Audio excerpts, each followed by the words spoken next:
Good morning everyone, ons het Marks here and Cor van Deventer. Hi Cor from VDM Attorneys. Here to share more information and more guidance to you to help you to protect your property and to provide you with all the legal assistance you may need. So Cor, we discussed this a little bit and it's a question that's coming up quite a lot with us. Whenever there's an illegal extension on a property in a sectional title unit, it can actually hold up and delay the transfer process. What is the process to rectify that? Thanks, Ansawet. Yeah, we're finding that a lot in community schemes, sectional title schemes as we know it, where people throughout the years, 10, 15 years ago, enclosed patios, balconies, due to weather, they might want to be more protected, whether it's in Johannesburg for the cold or the wind in Port Elizabeth.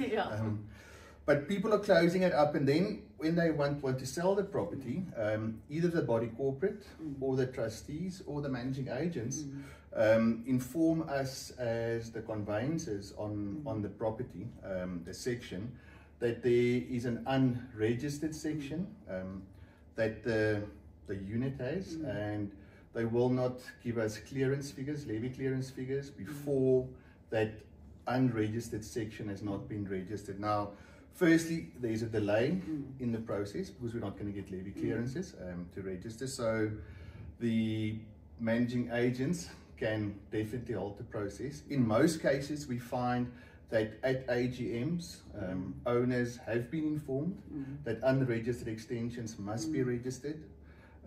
So they are aware of it.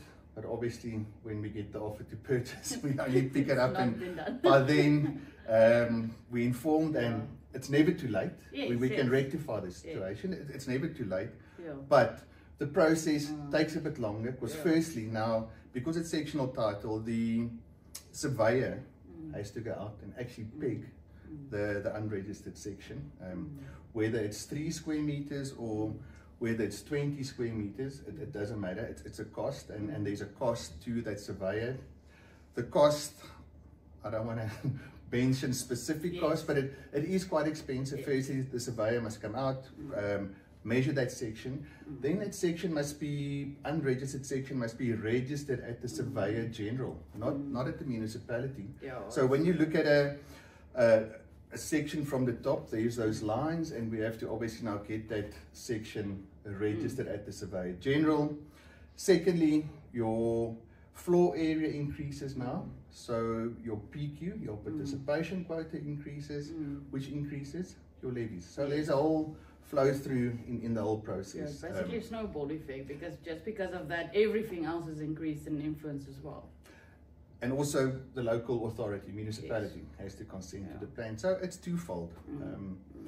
It is a process. We can run it concurrently. In most cases, we try to get consent from the managing agents, trustees, body corporate, that we can transfer the sections subject to us finalizing the registration of that section, withholding some of the proceeds in trust, at least that the purchaser can take transfer of the property, the seller can move on, we deal with the problems in the back end. Like we always do. So, but it solves that, otherwise it does become a long process. For the owners out there that are aware that there are unregistered sections, please also contact us. It does become a problem. The municipalities, body corporates, and all of them have been clamping down on these unregistered sections. In Johannesburg or Cape Town, where there are big schemes out there with 200-300 units, you can imagine if every section owner increased their floor area by 10 square meters, it's a lot of total floor area that's increased. And it has a flow-through effect on the participation quota, your levies, and all of that. So if you do know that you have an unregistered section, please contact us and let us just advise you. I think we'll do a short clip on that as well. But please contact us and let us sort that problem, let us solve the problem for you. The cost of the process, you mentioned, it's quite an extensive exercise, but obviously cost will be for the seller's account. We normally, and to put an amount out there, 2025, about 50,000 that we do keep back.